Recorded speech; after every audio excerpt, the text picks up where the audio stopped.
wealth, wisdom, poverty, a Knights Templar, Renly Chateau, King Solomon, Atlantis, the Nazis, in search of ancient wisdom.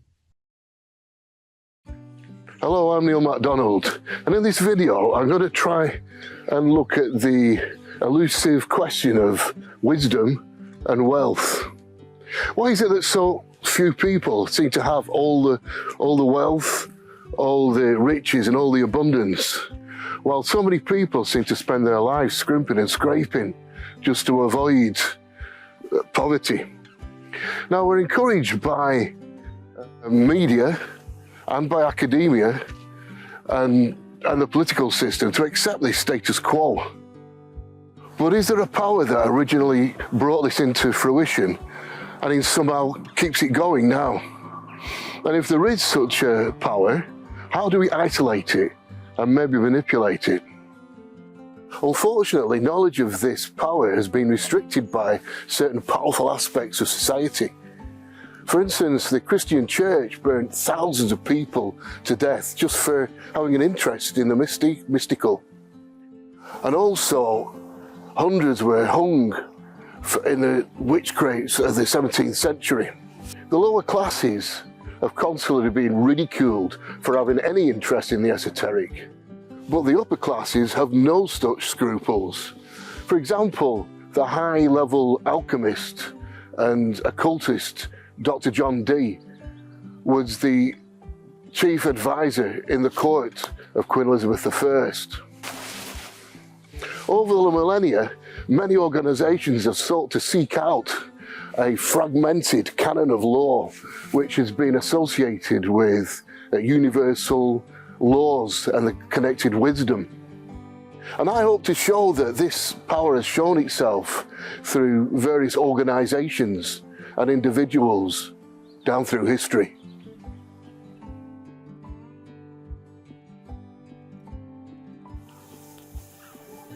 So we're going to begin our search into wealth and wisdom far back in the realms of myth and legend with Atlantis. But in reading of Timaeus and Critias, where the story of Atlantis was told, reveals that Plato didn't expect us to consider the story of Atlantis to be myth and legend. He considered it to be true fact and real ancient history. So he told his story back in 360 BC, and the story was of Solon, who was a high statesman in Greece, and how he went on a fact-finding tour to Egypt around 600 BC. And in Egypt, he met Soncris, a high priest. And Solon told how he and his people were ignorant of ancient history, were very short-sighted when it came to ancient history. Oh, Solon, Solon, you Hellenese are never anything but children, and there is not an old man amongst you. There is no old opinion handed down amongst you by ancient tradition, nor any science which is hoary with age. And I will tell you why. There have been, and will be again, many destructions of mankind, arising out of many causes. The greatest have been brought about by the agencies of fire and water, and other lesser ones by innumerable other causes. Solon spoke of Atlantis being a very high civilization, very advanced in science, in physics, in engineering and mechanics. And he spoke of it as being situated outside the Straits of Gibraltar. He called them the Straits of Heracles or Hercules, but out in the Atlantic beyond the Straits of Gibraltar. So basically along the coast of Portugal and the coast of Britain and way over to the Americas. And he also spoke of it being a massive empire attached to it, which went right round the Mediterranean Sea. Now, Atlantis was supposed to have gone beneath the waves, have sunk, around 10,000 BC. Now, this was just the same time as the slow melting of the glacial maximum in the north of Britain. So we're talking here of massive miles deep glaciers. So as these melted, of course, the sea level rose quite significantly. And also because the weight of these huge glaciers had gone, the actual tectonic plate also rose. And as it rose in the north of the British Isles, it went down in the south. Kind of a seesaw effect. So you've got two effects here. You've got the massive sea level rise and the land going down. So it's at this point that there were huge floodings, of course. We lost Doggerland underneath the sea, and the English Channel flooded, separating the land masses of England and France for the first time. So also Atlantis went beneath the oceans as well. So all this in mind, let's look deeper into this study of Atlantis by considering the works of Edgar Cayce and Rudolf Steiner.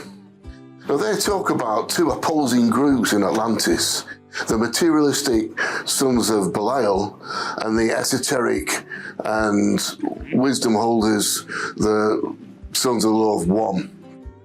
So this law of the one appears to refer to the prima materia, or the idea of the all, which is at the base of the Western mystery tradition, and what's referred to as above, so below in the Emerald Tablet of Hermes. So this idea of the law of one, it appears evident, is the thing that's at the basis of the Hermetic philosophy, the idea of as above, so below.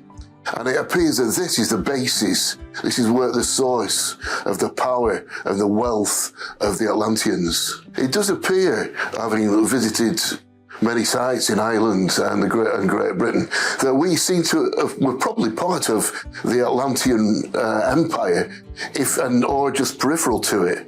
And certainly it seems that we were a place of refuge for the people of Atlantis at the time of the flood. How much the Atlanteans managed to keep of this ancient power when they fled the flood we don't know.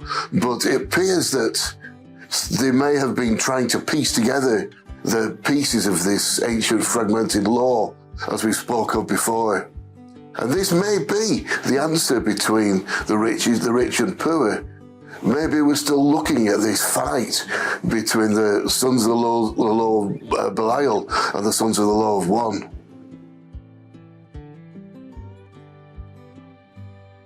So no look into wealth and wisdom could ever be complete without a look at King Solomon. Now Solomon was of the line of King David, and he was said to have been the wisest man that ever lived. Now, he was king of Jerusalem for 40 years, from around 970 BC. And he was also given a magic ring by Archangel Michael, who said to him, "With this ring, you shall control all the demons of the world, and with their help, you shall build Jerusalem." And of course he did, and he built Solomon's temple with the help of Asmodeus. So when King Solomon died at the age of 55, he left the country at the peak of its wealth and power. But no records have ever been found of how Solomon managed to build up such a personal wealth, until, that is, the arrival of the Knights Templar, some 1600 years later.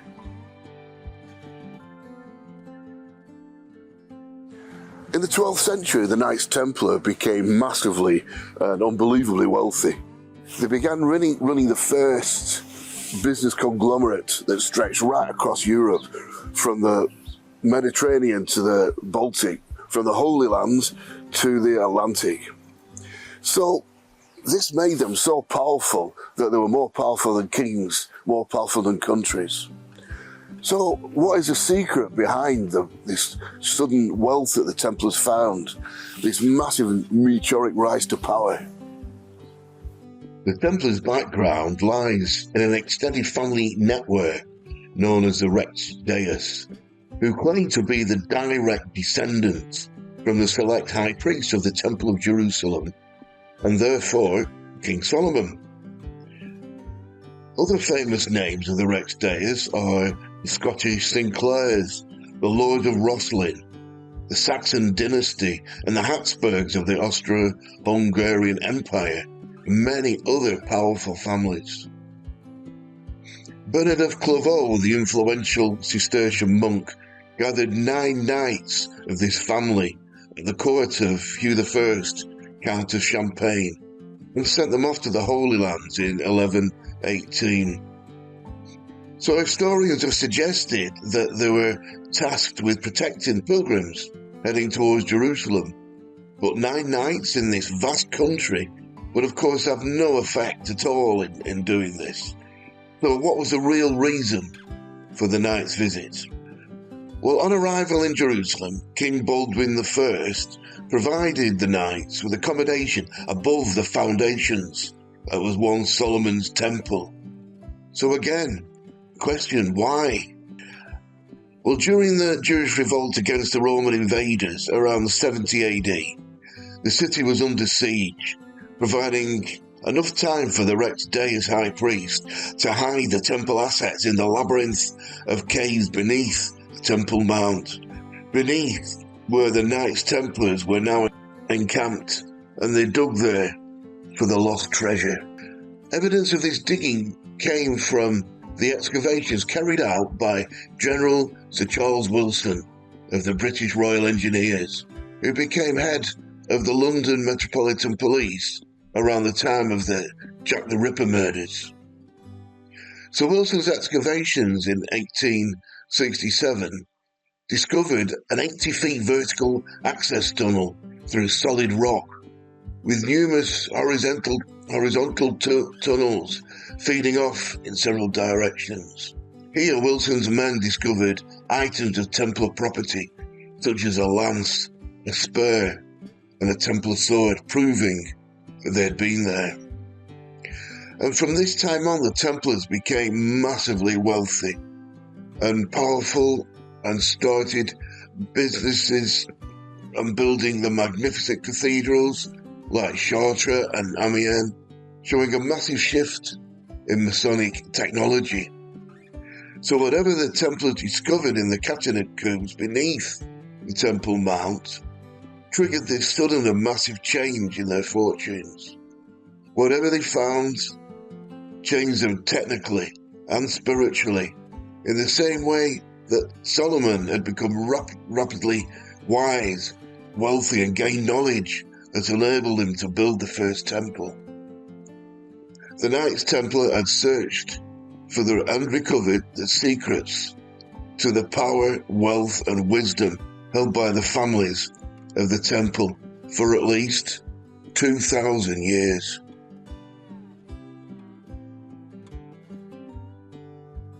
So this is Rennes Chateau, sitting high up on a hill in the south of France's Languedoc-Aquitaine region. Now this was the place of the amazing story of Berenger Saunier, the priest who came here and became suddenly and massively rich, much as King Solomon had done in the past and the Knights Templar. But is there a connection between these 3 elements, King Solomon, the Templar, and Berenger Saunier? Well, this area itself was actually going to be the homeland of the Knights Templar, like an independent Templar state, if you will. And also the lords here of the resident family, the Hatfield-Blanchefort, the Lord Bertrand of Blanchefort, was actually the Knights Templar Grand Master for 13 years. So he would have well known about whatever was recovered, the documents, or whatever was recovered from beneath Solomon's temple in Jerusalem. So the Hatfield-Blancheforts had a hidden, powerful family secret that had been passed down through the generations, eventually lost, until Berenger Saunier arrived here as a new priest in 1885. Saunier had deep royal connections, and they helped him finance the work on the church here.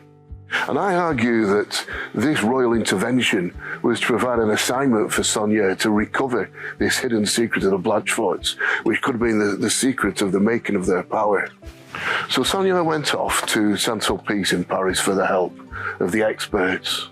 And whilst they were there, he mixed with many secret societies.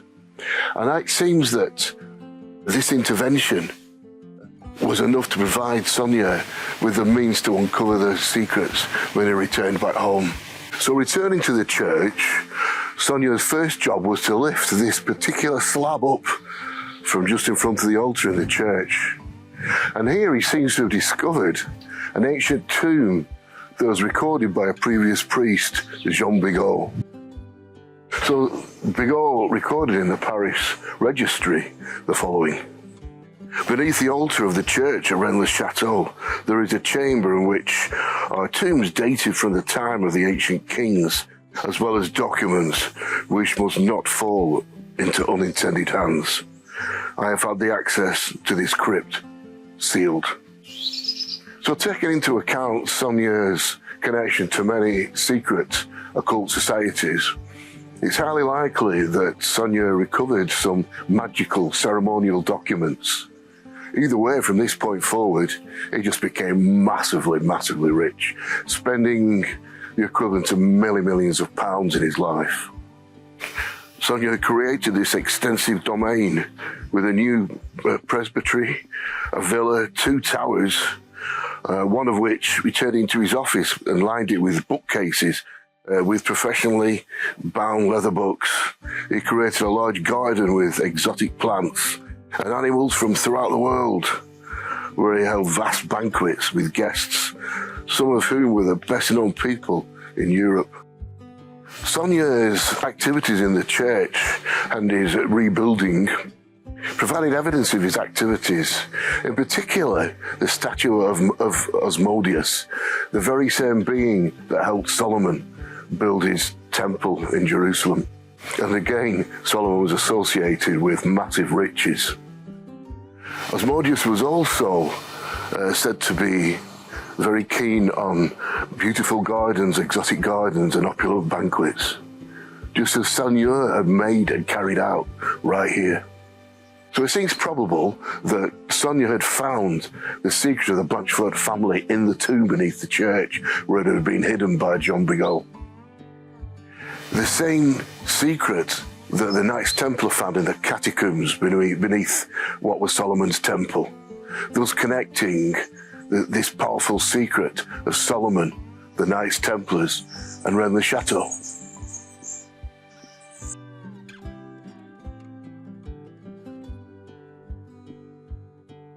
An intriguing addition to our search into wealth and wisdom is the enigmatic phrase "et in Arcadia ego," which roughly translates as "and in Arcadia, I."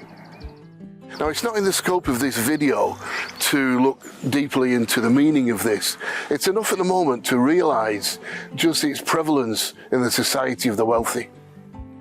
So "et in Arcadia ego" was inscribed on a tomb by Nicolas Poussin in his painting Shepherds of Arcadia, which there are 2 versions of.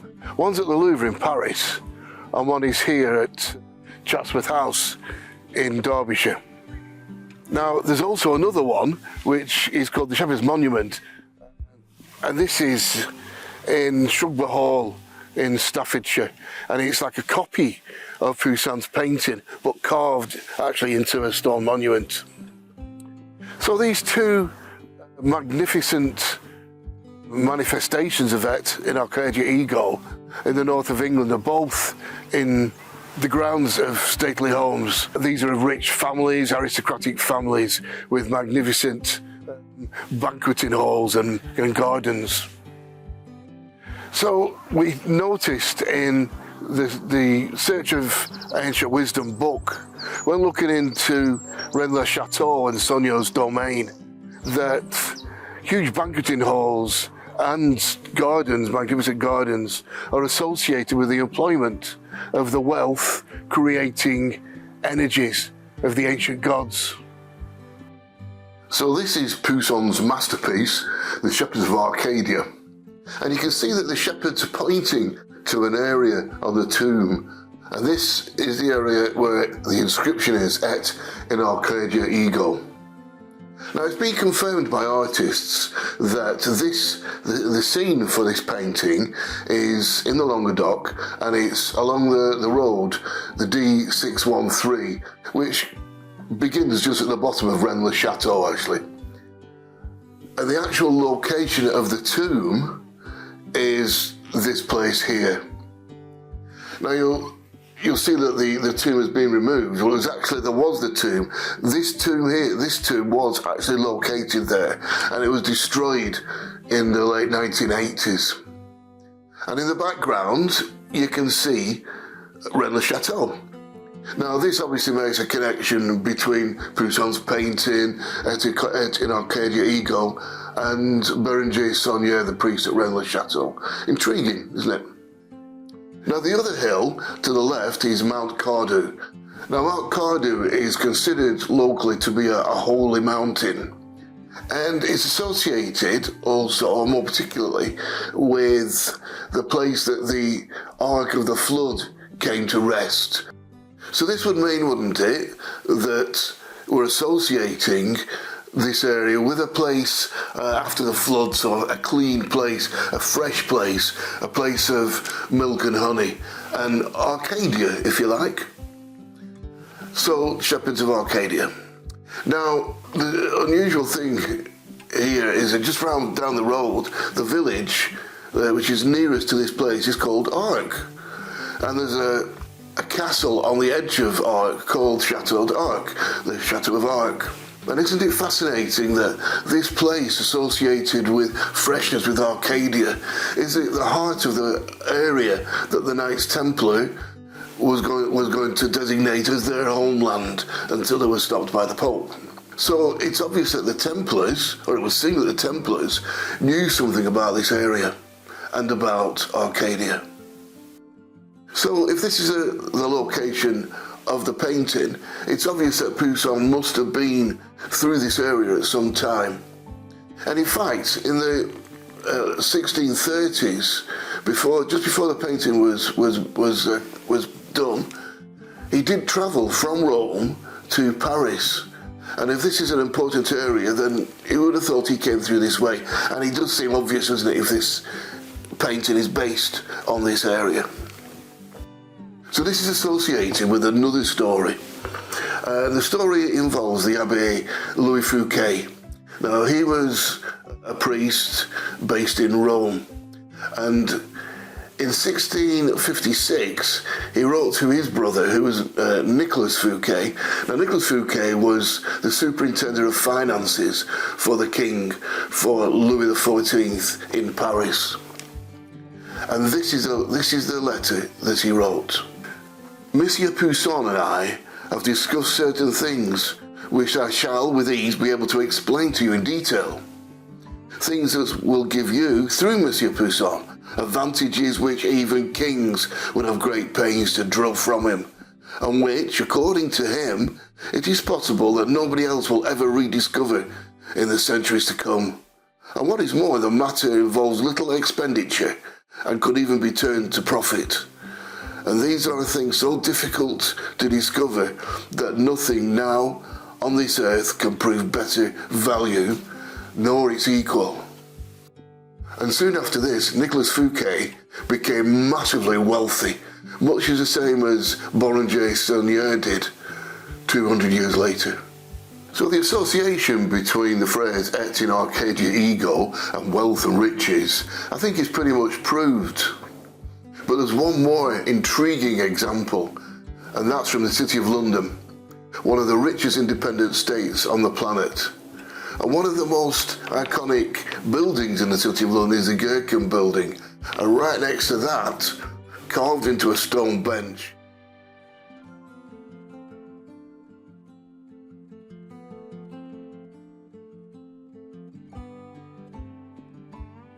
adding the Nazi Party to our list of wealthy individuals and organizations may appear strange, but they're added here to present a specific and important point about the employment of universal powers through the action of subconsciousness, which are always neutral and can be employed for good or bad. So when in 19 Adolf Hitler joined the National Socialist German Workers' Party, it became known as the Nazi Party, he would have had no way of knowing of the earth-shattering events that would take place over the next quarter of a century, and have gone down in history as some of the worst atrocities ever recorded. So in the early days of the Nazi Party, as Hitler's rapid rise to power, it's probable that his intentions were to help the German people to rebuild their country after humiliation of the Treaty of Versailles at the end of World War I and the Weimar Republic that had produced the worst economic conditions ever experienced in the Western world. The philosophy at the heart of what was to become the Third Reich encompassed the ancient Teutonic and Nordic paganism of Armenian, and research and practical use of many esoteric and occult subjects. Hitler himself was deeply learned in the occult, and hundreds of associated books were discovered in the library, the Führer's Berghof home in the Bavarian mountains, together with many volumes of the occult magazine, Stara. So with the appointment of Heinrich Himmler as Reichsführer in charge of the SS, its association with the vast Teutonic forest area grew in importance as a reminder of the German people's deep pagan history. Of a particular importance was the Exenstein stones, an ancient sacred place of meeting and gathering associated with the Norse and German pagan gods of Wotan or Odin, Loki and Thor.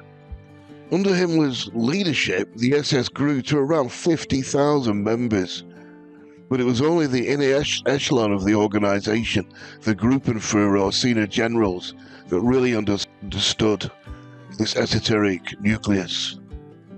To the rank and file members, SS meant Schutzstaffel, or special staff, but to the elite it was Die Schwarze Sonne, the Black Sun. From an ancient teaching going back through the Sumerians, the Babylons, Acadia and the Egyptians. At least 3 powerful organizations arise from this, all greatly connected to the SS. The New Templars, the Vril Society, and the Thule Society, or Thule Society, all of which led to deeper occult understanding.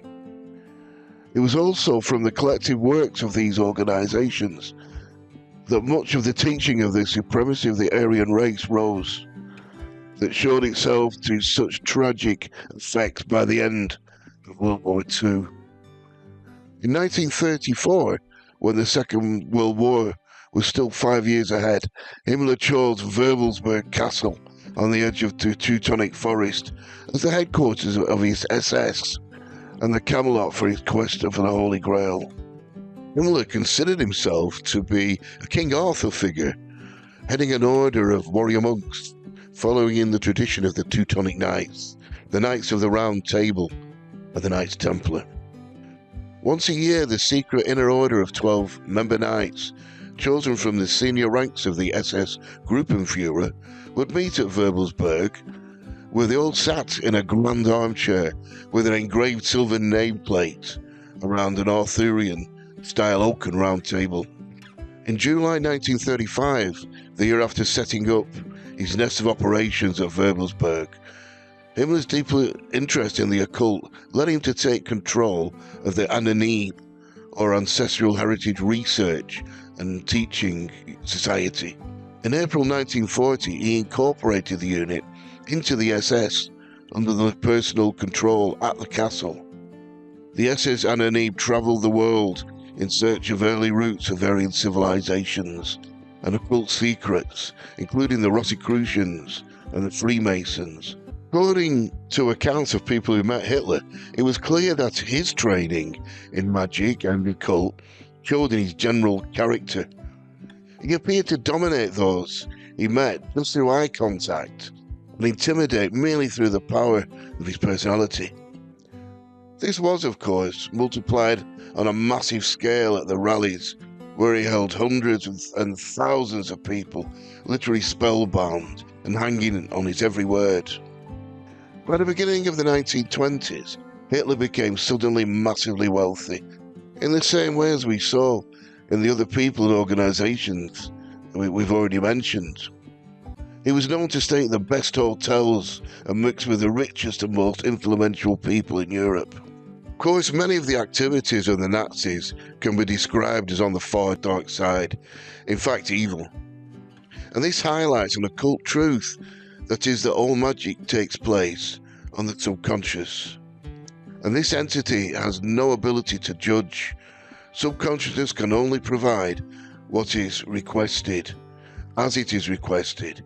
It does not judge, intervene, or interpret any request. It merely acts on instructions as they are given.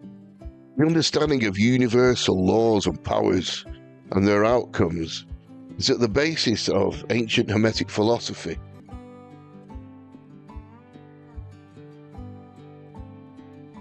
So our exploration into wealth and wisdom has taken us to some significant people and organisations that have seemed to have successfully tapped in to a universal power. But the search for ancient wisdom and occult knowledge is very, very old, and it continues to this day. The earliest beginnings of this ancient canon of lore that we can now recognise as the Western mysteries or Western mystery tradition are shrouded in prehistory. It can be traced back 7,000 years to Mesopotamia, and also down through the millennia to, for instance, the 2nd century Essenes, whose related mystical secrets were revealed and discovered at Nag Hammadi.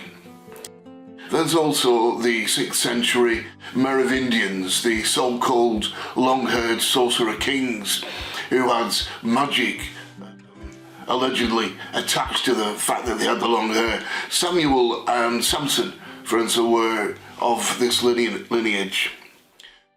And then there was the mystical teachings of the Egyptians and the Druids with associated mystical systems, and this went firmly underground with the tyranny of the Christian Church.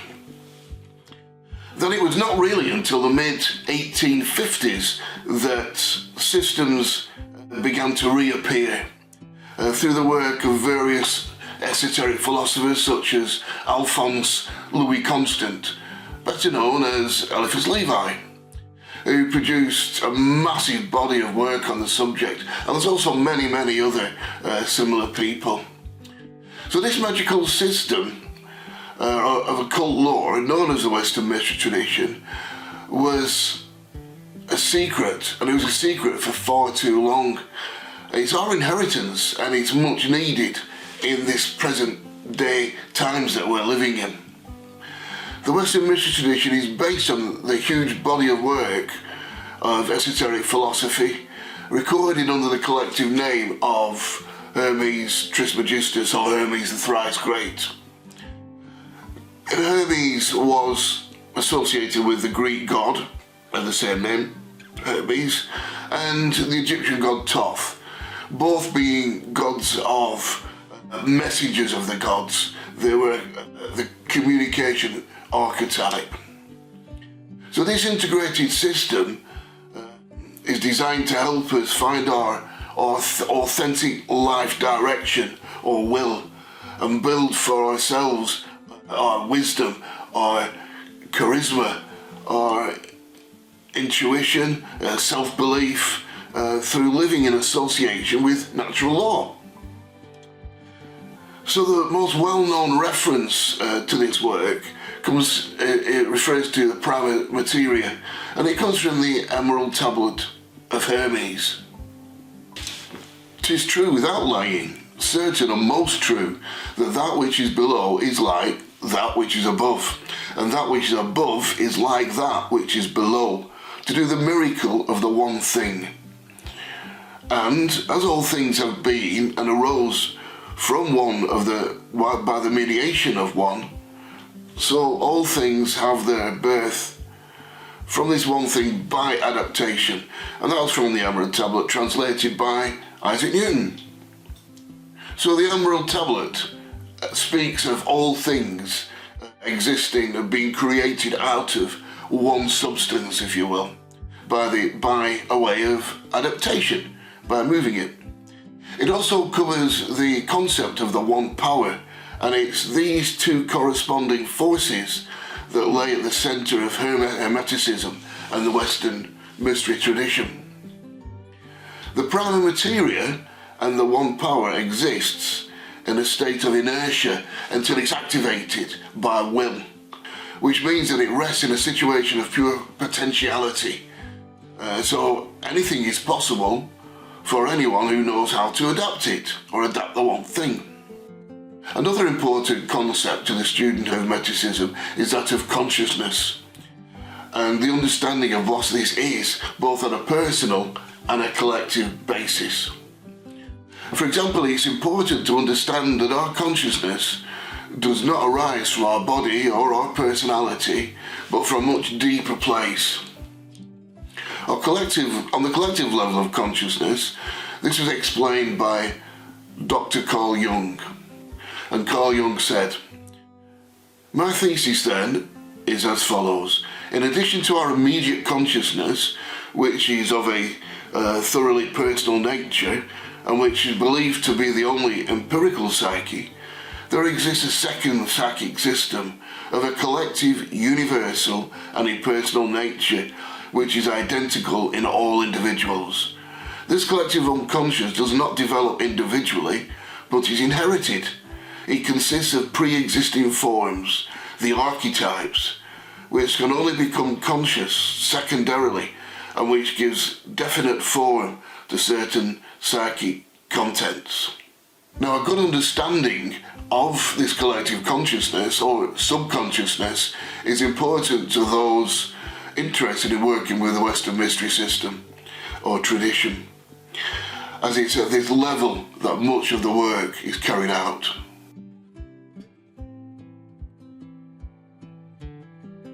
A direct and fundamental line from the Western mystery tradition can be drawn right back to the Library of Alexandria, around 300 BC.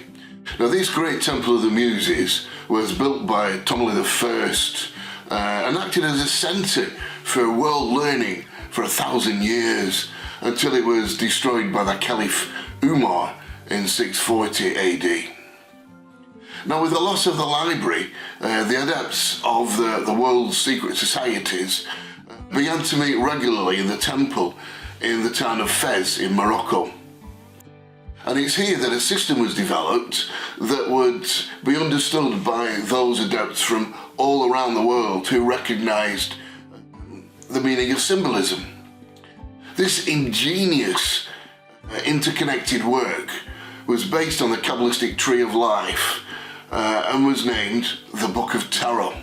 It was designed in the form of images, probably influenced by the Oriental contingent who were already used to communicating in a more pictorial form language.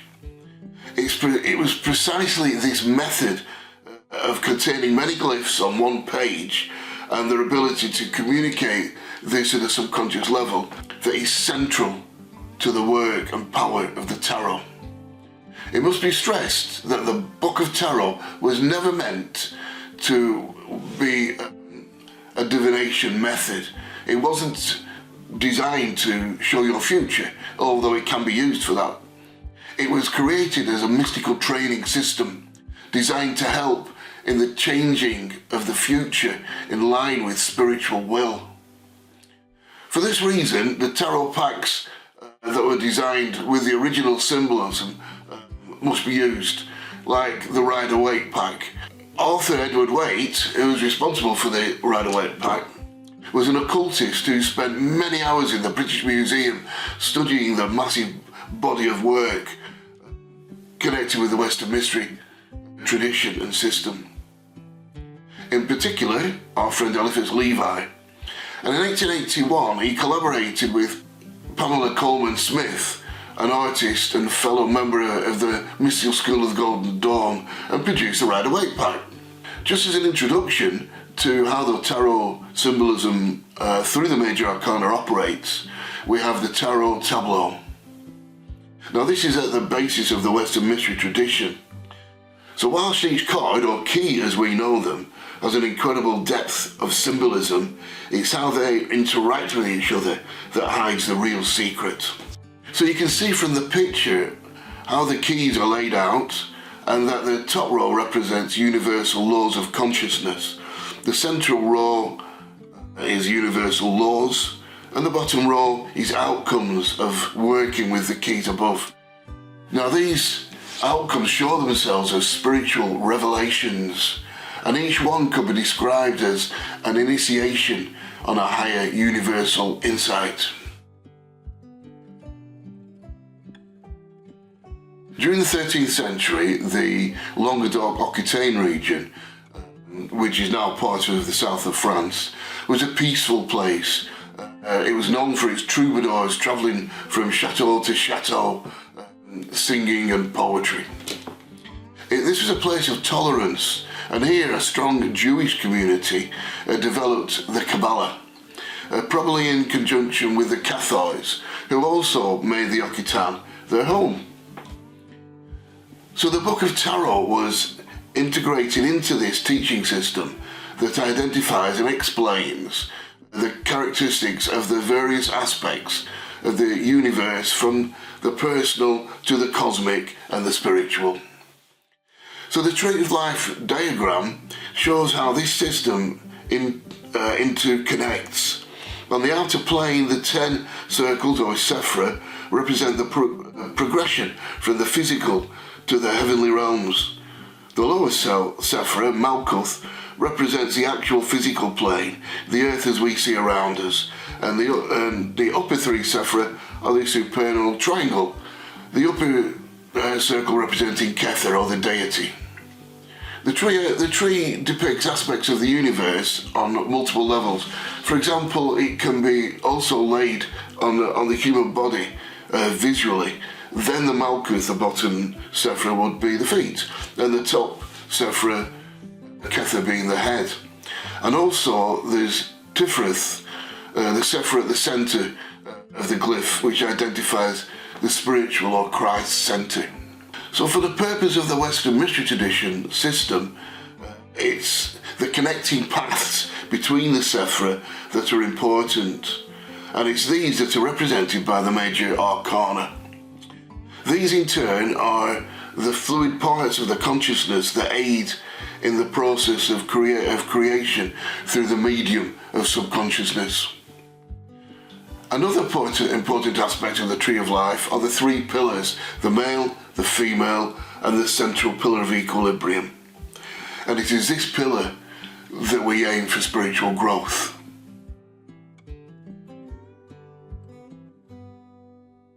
So I've studied the Western mystery tradition personally and through members of a mystery school, and put it all into practice in my life now for over half a century.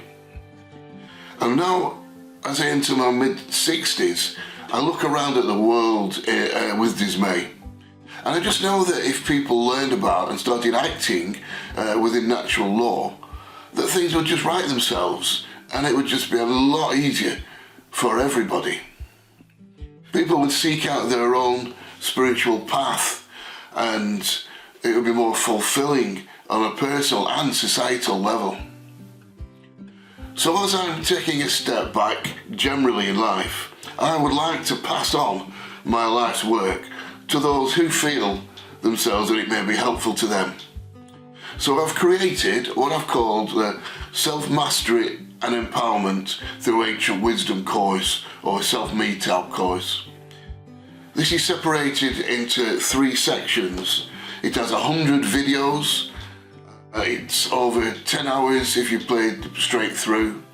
And to get the most out of the system, it would take 6 months. So it's a 6-month training video. So the course is not just an elementary metaphysics platform that you find in many other systems that don't work because they're so superficial. They're just elementary metaphysics. It takes you deep through universal truths while working on the subconscious level. It's a complete and extremely practical system of grounding natural philosophy. Now this is going to help you to find your authentic life direction, whilst helping you enhance your confidence, your charisma, intuition and self-belief, and also resolve those repeating life problems that keep coming back at you. So if you're interested in this, you can find it on my website, megalithic-tours.com, or of course, contact me directly.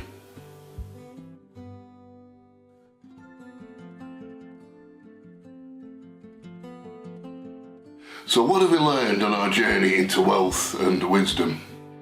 Well, it's clear that we're born into something of a fixed game, and this tends to reinforce itself through media and through academia and through peer groups to stick to our status quo, and it discourages any exploration of any mystical or occult philosophy that might lead us to spiritual expansion and a deeper understanding of universal laws.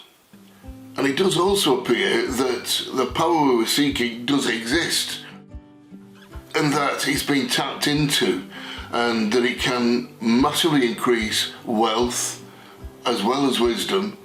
And we've isolated a few examples where individuals and organisations have tapped into this wealth.